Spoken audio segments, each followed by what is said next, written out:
আসসালামু আলাইকুম। কেমন আছেন সবাই? আশা করি সবাই ভালো আছেন, সুস্থ আছেন। আল্লাহর রহমতে আমিও ভালো আছি, সুস্থ আছি। আজকে আবার হাজির হয়েছি আমি আপনাদের জন্য নতুন একটি ভিডিও নিয়ে। আজকে আমি প্রথমে করব ডিমের দো পেঁয়াজা। এটা পেঁয়াজটাকে খুব ভালো করে ভেজে নিয়ে সামান্য একটু হলুদ মরিচের গুঁড়ো দিয়ে ভালো করে কষিয়ে নিয়ে ডিমটাকে এর মধ্যে ভালোভাবে নেড়েচেড়ে মিশিয়ে দো পেঁয়াজা করে নেব। এর মধ্যে কোনো রকম পানি থাকবে না। পেঁয়াজটা আমার ভাজা হয়ে গেছে। এখন আমি এর মধ্যে সামান্য হলুদ মরিচের গুঁড়ো দিলাম, দিয়ে এটাকে ভালোভাবে ভেজে নিচ্ছি। সামান্য একটু গরম পানি দিয়েছি জাস্ট মশলাটা একটু কষানোর জন্য। এই পানিটা আমি সম্পূর্ণভাবে শুকিয়ে ফেলবো। শুকানো হয়ে গিয়েছে প্রায়। এখন আমি ভাজা ডিমগুলো দিয়ে নিলাম। সিদ্ধ করে ডিমগুলো আমি ভালো করে লবণ দিয়ে আর সামান্য মরিচের গুঁড়ো দিয়ে ভেজে নিয়েছি। এটাকে এখন ভালোভাবে নেড়েচেড়ে কষিয়ে নিব। সামান্য একটুও পানি এর মধ্যে থাকবে না, একেবারে শুকিয়ে যাবে। এটা হচ্ছে ডিমের দো পেঁয়াজা। দেখুন আমি করে নিয়েছি। এখন আমি রোস্টের জন্য পেঁয়াজ বেরেস্তা করে নিচ্ছি। এখানে আমি নিয়েছি 2 কাপ পরিমাণে পেঁয়াজ। এটাকে ভালোভাবে বেরেস্তা করে নিব। এর মধ্যে আমি অফলাইনে করে নিয়েছি পোলাওটার রেসিপিটা আজকে আমি আর দেখালাম না। আগে আমি কয়েকটা ভিডিওতে পোলাও দেখিয়েছি। বেরেস্তা আমার হয়ে গেছে। এখন আমি এখান থেকে 4 ভাগের 3 ভাগ উঠিয়ে নিলাম। বাকি 1 ভাগের মধ্যে আমি 3 টেবিল চামচ আদা রসুনের বাটা দিয়ে দিয়েছি। এখানে দেব আমি রোস্টের মশলা, ধনিয়া, জিরার গুঁড়া, রাঁধুনির গুঁড়া। ধনিয়া দিয়েছি আমি 1 চা চামচ, রাঁধুনি দিয়েছি আমি হাফ চা চামচ, 1 চা চামচ দিয়েছি আমি জিরার গুঁড়া, 2 চা চামচ দিয়েছি আমি বাদাম বাটা। এর মধ্যে দিয়ে দিছি আমি টক দইটা আপনাদের ইচ্ছা মতো পরিমাণ বুঝে দেবেন, সেটা টেস্টের ব্যাপার। এখন এটাকে আমি ভালো করে কষিয়ে নেব। দিয়ে দিয়েছি তেজপাতা, এলাচি, লবঙ্গ। দারচিনিটা আমার ধনের সাথে গুঁড়ো করা আছে, সেজন্য আলাদা করে আর দারচিনি দিলাম না। আমি এখানে 1.5 কেজি ওজনের 2টা মুরগি ব্যবহার করেছি। দিয়ে দিচ্ছি কাঁচামরিচ।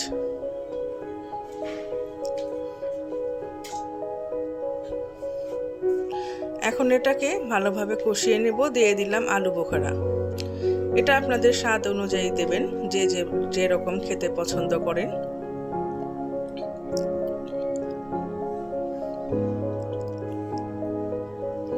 ভালোভাবে নেড়ে নিচ্ছি। বাকি বেরেস্তাগুলো দিয়ে দিলাম। আমার রোস্ট প্রায় হয়ে গেছে। এখন এটাকে আমি কিছুক্ষণ দমে রেখে দিব। ভালোভাবে নেড়ে চেড়ে নিয়ে কিছুক্ষণ দমে রেখে দিলে এটা হয়ে যাবে। আমি এর মধ্যে কোনো কালার ব্যবহার করি নাই, কোনো রকম কোনো ফ্লেভার ব্যবহার করি নাই। একদমই এটা ঘরে তৈরি স্বাস্থ্যকর খাবার। আমি এখন তৈরি করছি এখানে মাছের জালি কাবাব। রুই মাছ অথবা অন্য যে কোনো মাছকে আপনি আগে লবণ দিয়ে, 2টো আলু দিয়ে, আদা দিয়ে, মরিচের গুঁড়ো দিয়ে সেদ্ধ করে নেবেন। সেদ্ধ করে নেওয়ার পর আমি কাটা বেছে নিয়েছি, ভালো করে চটকে নিয়েছি। এর মধ্যে আমি পেঁয়াজ, কাঁচামরিচ ভেজে দিয়েছি, টমেটো সস দিয়েছি, জালি কাবাবের জন্য মশলা দিয়েছি, ধনিয়ার গুঁড়া দিয়েছি, জিরার গুঁড়ো দিয়েছি, পাউরুটি দিয়েছি। এখন ভালো করে মেখে নিচ্ছি। এর মধ্যে আমি দিয়েছি 2 টেবিল চামচ কর্নফ্লাওয়ার। এটা অলমোস্ট সব কিছুই কুকড করা আছে। এখন শুধুমাত্র হাতে তেল মাখিয়ে নিয়ে এটাকে আমি কাবাব আকৃতি দিয়ে ডিমের মধ্যে চুবিয়ে ভেজে নেব। যে দেখুন পাউরুটিগুলো দিয়ে দিচ্ছি ভালো করে। এখন আমি এটাকে মিশিয়ে নিচ্ছি।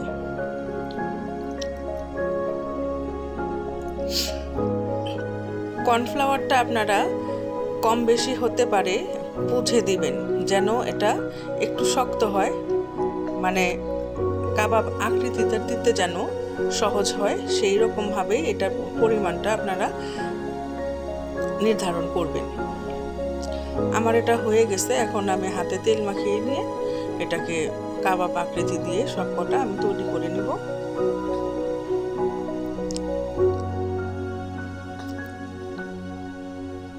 এটা কিন্তু খেতে দারুণ লাগে। আমার বাচ্চারা, আমার ঘরের সবাই, আমার হাজব্যান্ড এটা খেয়ে খুবই প্রশংসা করেছে যে এটা মাছের না মাংসের কিছুই তো বোঝা যাচ্ছে না, খুবই টেস্ট হয়েছে। সবার রিভিউ ছিল এমন। আমি প্যানে তেল গরম করে নিচ্ছি। এখন এগুলোকে আমি ডিমে চুবিয়ে ভেজে নিচ্ছি।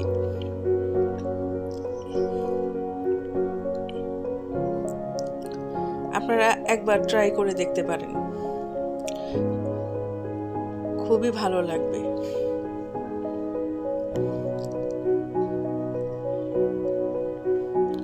আমি এগুলোকে মিডিয়াম আঁচে ভেজে নিয়েছি যেন ভেতরটা খুব ভালোভাবে ভাজা হয়ে যায়, কোনো কিছু যেন কাঁচা না থাকে। এমনিতে কাঁচা নাই, কারণ আমি সব কিছুই কুকড করেই নিছি।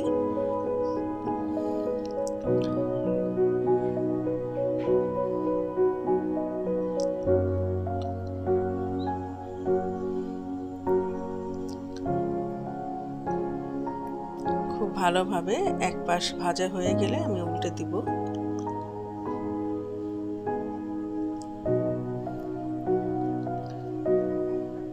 বাসায় মাংস না থাকলে, মাছ থাকলে এই কাবাবটা আপনারা পোলাওয়ের সাথে অনায়াসেই তৈরি করে সার্ভ করে দিতে পারেন।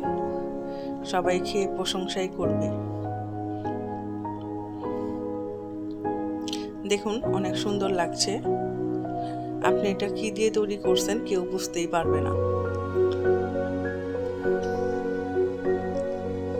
এমনিতে জালি কাবাব কিন্তু সবারই খুব প্রিয় থাকে, আমারও খুব প্রিয়। তো করেছি, আমার হাজব্যান্ড গরুর মাংস খায় না, তো সেই জন্য মাছ দিয়ে করেছি। এই ছিল আমার আজকের দুপুরের আয়োজন। খুদা হাফেজ।